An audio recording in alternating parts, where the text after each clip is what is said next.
할렐루야, 주말 아침입니다. 오늘 아침에도 주님의 말씀이 우리에게 은혜가 되기를 예수님의 이름으로 축복합니다. 오늘 우리가 함께 나눌 하나님의 말씀은 마태복음 18장 21절에서부터 22절까지의 말씀입니다. 그때 베드로가 나와 이르되 주여, 형제가 내게 죄를 범하면 몇 번이나 용서하여 주리이까? 7번까지 하오리이까? 예수께서 이르시되 네게 이르노니 7번뿐 아니라 7번을 70번까지라도 할지니라. 아멘. 예수님께서 자신을 낮추시는 일들을 하시고 계십니다. 계속해서 본인의 모습을 낮추어 주십니다. 예수님께서 본인의 모습을 낮추시는 그 모습이 우리에게 얼마나 큰 은혜인가 다시 한번 생각해 볼 수 있는 시간이 됐으면 좋겠는데, 오늘 우리는 예수님께서 제자들에게 몇 번의 용서를 가까이에 있는 친구에게 해야 되는가 라고 하는 말씀을 제자들에게 전달하는 이야기를 살펴보게 될 겁니다. 베드로가 예수님께 묻습니다. 내 형제가 나에게 잘못을 하면 내가 7번 용서하면 되겠습니까? 근데 주님께서 아니지요. 7번이 아닌 7번뿐만 아니라 7번을 70번까지라도 라고 하며 더 많은 용서의 시간들과 수고를 베드로에게 말씀하십니다. 숫자상으로는 한 490번 정도 용서하는 일들이 될 겁니다. 사실상 490번이기는 하지만 토탈 490번을 의미하기보다는 우리가 최선을 다해 전적으로 계속해서 용서해야 된다라고 하는 말씀을 하고 계시는 거겠지요. 이 본문이 끝나는 24절부터에서는 만달란트를 빚진 자의 이야기를, 예화를 예수님이 드십니다. 1만 달란트를 빚진 자가 있습니다. 갚을 여력이 없습니다. 결국은 자식과 아내와 모든 소유를 다 팔아 갚아야만 되는 그런 상황 속에 놓이게 됩니다. 그런데 이에게 돈을 빌려준 자가 그의 채무를 다 없애주지요. 마태복음 18장 27절에 보면 그 종의 주인이 불쌍히 여겨 놓아 보내며 그 빚을 탕감하여 주었더라 라고 이렇게 되어 있습니다. 그런데 얼마 가지 않아서 이 만달란트의 빚을 탕감받은 자가 100데나리온, 오늘날의 돈으로 환산하면 한 1,000,000원 정도의 돈입니다.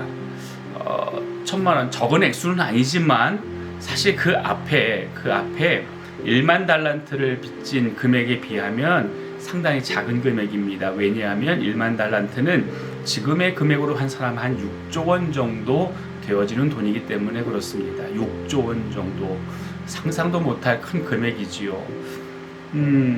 6조 원 정도의 돈을 탕감받은 자가 1,000만 원을 탕감해주지 못하는 이 모습을 예수님께서 또 한 번 더 비유로 말씀해 주십니다. 여러분, 이 두 이야기 안에는 공통되게 우리에게 전달하는 메시지가 있습니다. 첫 번째 메시지는 너희가 그렇게 용서해 줘야 된다 라고 하는 메시지입니다. 너희가 그렇게 용서해 줘야 된다.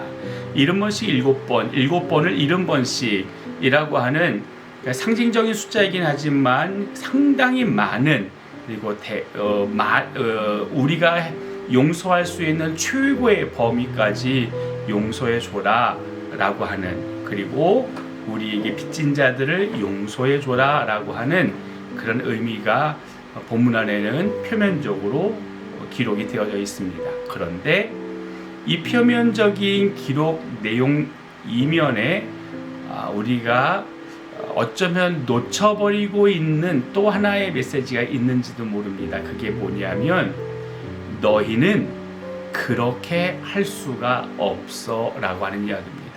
우리는 그렇게 할 수 없다는 거예요.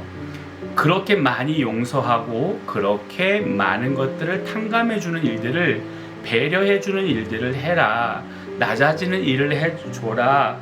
그리고 비우는 일들을 하라라고 말씀하시는데, 말씀하셨음에도 불구하고 실상 우리가 그것을 완벽하게 이룰 수 없음에 대한 부분도 예수님은 알고 계시는 겁니다. 너희는 그렇게 할 수 없어. 참 속상한 표현이지요. 우리에게 그렇게 하라고 했는데 그렇게 할 수 없는 우리의 한계성의 모습. 그런데 거기에 하나님의 은혜가 있습니다. 어떤 은혜이냐면, 그래, 너희는 그렇게 할 수 없어.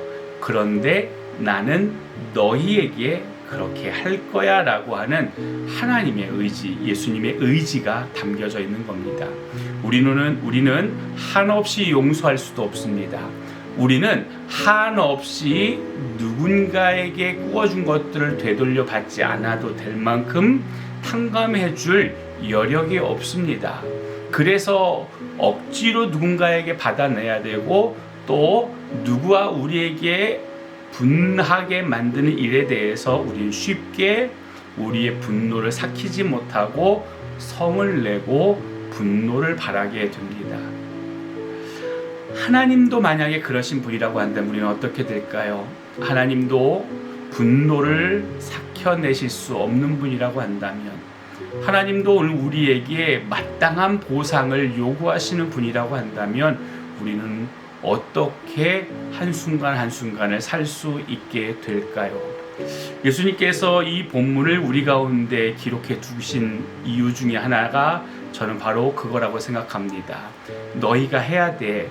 그런데 너희는 할 수 없어. 그러나 나는 너희를 그렇게 할 거야 라고 하는 주님의 마음. 오늘 이 마음이 저와 여러분 안에 발견되어지는 은혜가 있기를 바랍니다. 사랑하는 믿음의 성도 여러분, 우리가 하나님 앞에 범죄했음에도 불구하고 다시 주님 앞에 나와 머리 숙여 기도하며 도움을 요청할 수 있는 이유가 어디에 있습니까? 우리가 하나님께 많은 것을 받았음에도 불구하고, 많은 것을 누리고 있음에도 불구하고 하나님께 내 또 다른 것들을 되려 바쳐야만 되는 상황을 하나님이 우리에게 강요하지 않는 이유가 어디 있습니까? 그것은 바로 하나님이 오늘 우리를 그렇게 사랑하시기 때문입니다. 주님이 오늘 우리를 그렇게 사랑하시기 때문입니다.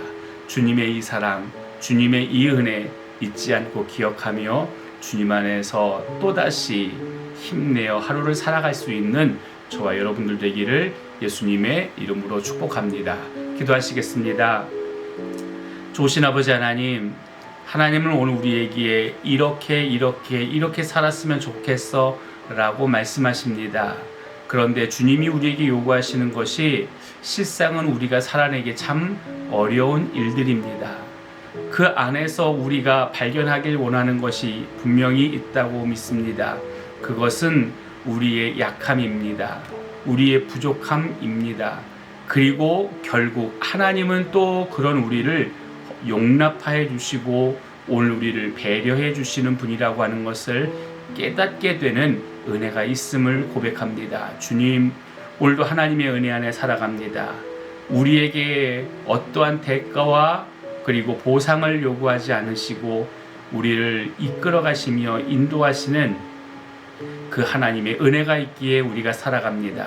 주님, 우리의 삶을 인도하시고 하나님의 선한 은혜 안에 거하는 자 되게 하여 주옵소서. 예수님의 이름으로 기도합니다. 아멘. 오늘도 하나님이 함께 하십니다. 하나님이 여러분을 정말로 사랑하십니다. 오늘 하루 주님 안에서 평안하게 하루를 보내시고 내일 또 영광스러운 주의 날 함께 모여 우리 힘다해 하나님을 예배하는 우리 모두가 되기를 예수님의 이름으로 축복합니다.